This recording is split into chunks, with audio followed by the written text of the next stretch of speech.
How the world's richest oil nation became an economic collapse. How does a country with more oil than Saudi Arabia end up with worthless money and empty grocery stores?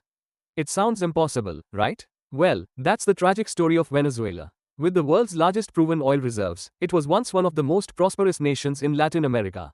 So what turned its black gold into a national curse? Believe it or not, the roots of the collapse go back decades.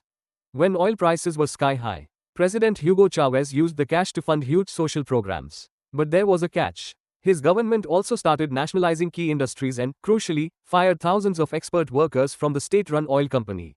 So when his successor, Nicolás Maduro, took over, he was handed a time bomb. And when oil prices finally crashed in 2014, the whole thing went off. The economy plunged into hyperinflation, savings were wiped out, and severe shortages became the new normal. Conclusion. On top of all that, heavy US sanctions under the Trump administration squeezed the economy even harder, turning a crisis into a global headline. And that brings us to the shocking events of just this past weekend. In a stunning move, US forces captured President Nicolás Maduro in a large-scale military operation. While the US isn't taking full control of Venezuela's oil reserves, it is now positioned to have significant influence over them, with President Trump announcing plans to mobilize American companies to help rebuild the industry. With Maduro gone and the country's leadership in chaos, the whole world is watching.